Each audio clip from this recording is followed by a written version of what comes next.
Hey everyone, and welcome back to the channel. Today we're tackling the number one reason people give up on their goals. I just don't have time. I hear it constantly from English learners. You have the desire, you have the motivation, but when it comes to actually sitting down to study, life gets in the way. You've got work, family, errands, and by the end of the day, you're just exhausted. The thought of opening a textbook feels impossible. Sound familiar? Well, what if I told you that you do have the time? What if I told you there's a hidden hour, maybe even more, just waiting for you every single day? It's not magic, it's a system. And today, I'm going to walk you through a simple, three-step process I call the time inventory. This isn't about adding more stress to your life or waking up at 4 a.m., unless you want to, of course. This is about working smarter, not harder, and reclaiming your time to finally make consistent progress in your English learning journey. By the end of this video, you'll have a concrete plan to find that extra hour and use it effectively. So grab a notebook or open up a notes app on your phone because you're going to want to take action on this immediately. Let's get started. The first and most crucial step in our time inventory has nothing to do with calendars or schedules. It's all about a mindset shift. I want you to make a promise to yourself. From this moment on, you are going to banish the phrase, "I don't have time" from your vocabulary. Just completely remove it. Instead, I want you to replace it with a much more honest and empowering phrase. It is not a priority. Now, I know that might sting a little. What do you mean English isn't a priority? Of course it is, but hear me out. When you say "I don't have time," you're making yourself a victim of your circumstances. You're giving away your power. Time becomes this external force that controls you, and you're just along for the ride.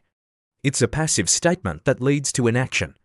But when you say, "I didn't study English today because it wasn't a priority," you're doing something profound. You are acknowledging that you made a choice. Maybe watching that extra episode on Netflix was your priority. Maybe scrolling through social media was your priority. Maybe sleeping in was your priority. And that's okay. There's no judgment here. The point isn't to make you feel guilty. The point is to restore your sense of agency.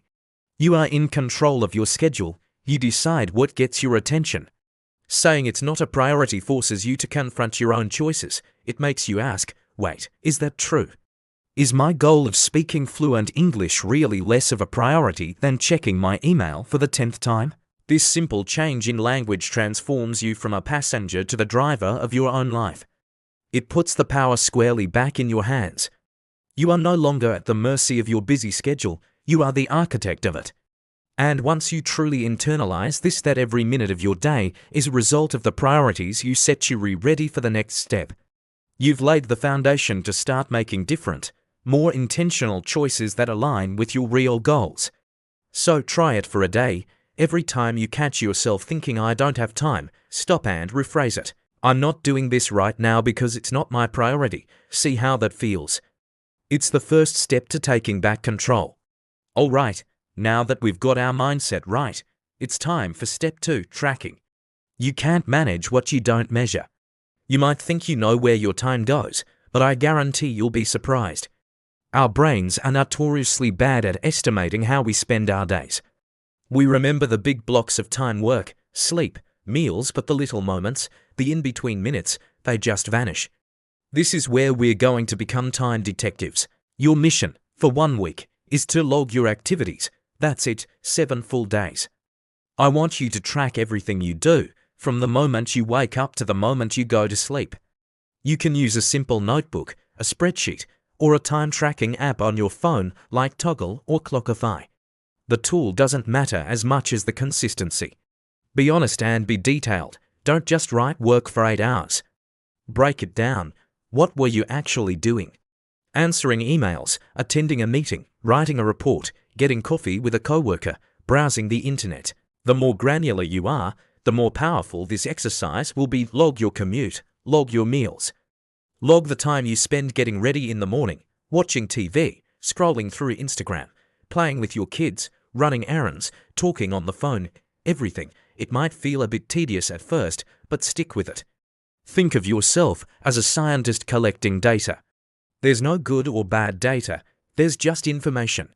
The goal here isn't to judge yourself or to change your behavior during this tracking week.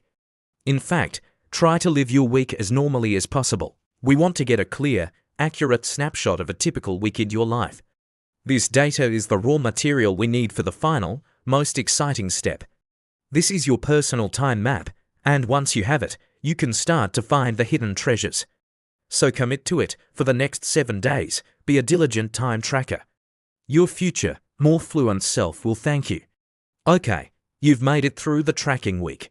You've shifted your mindset, and you have a detailed log of how you spent every hour for the last 7 days.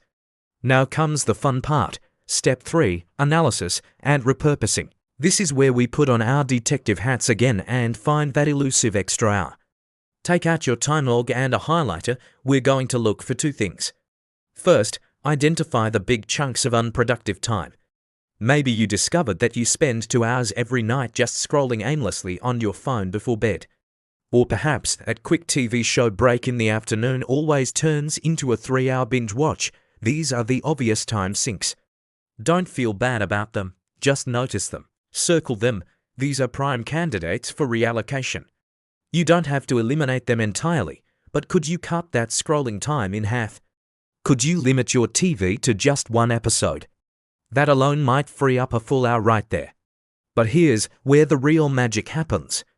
We're going to look for something I call confetti time. These are the small, scattered moments throughout your day that seem too insignificant to use for anything productive. The 5 minutes you wait for your coffee to brew. The 10 minutes you stand in line at the grocery store. The 15-minute bus ride to work. The 7 minutes you're on hold during a phone call. Individually, they're just tiny scraps of time, like confetti. But when you gather them all up, they add up to something substantial. Go through your log again with a different colored highlighter and mark every single one of these little 5, 10, or 15-minute gaps. You will be absolutely shocked at how many you find.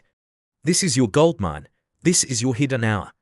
These are the perfect moments for language snacks. Instead of scrolling through social media while waiting for the bus, you could do a 5-minute vocabulary review on a flashcard app like Anki. While your coffee is brewing, you could listen to a 1-minute segment of an English podcast and try to repeat what you hear.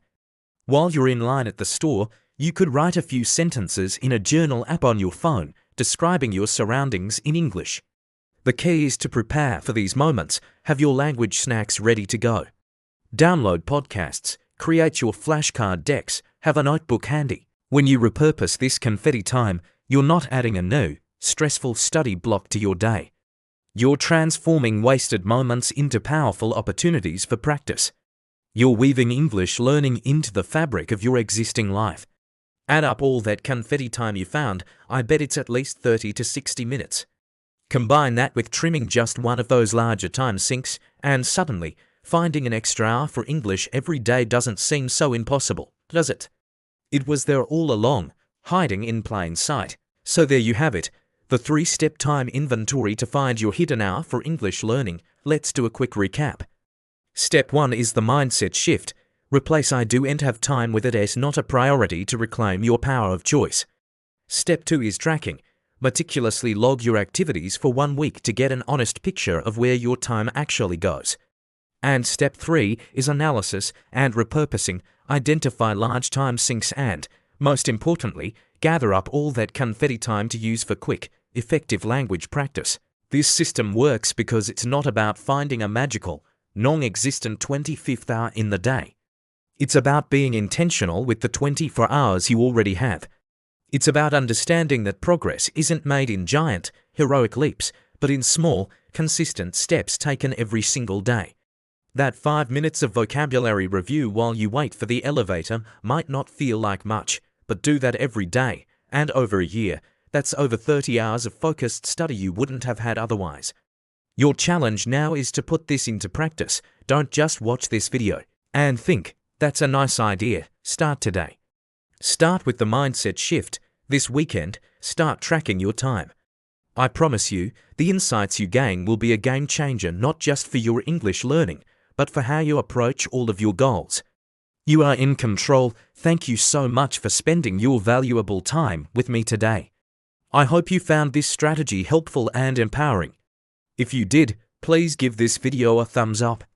It really helps the channel reach more learners just like you. And if you want more practical no-nonsense strategies to improve your English and build a study system that actually works for your life, make sure you hit that subscribe button and turn on notifications so you don't miss the next video. I'd love to hear about your experience with the time inventory, so please share your discoveries in the comments below. Let's support each other on this journey. Thanks for watching, and I'll see you in the next one.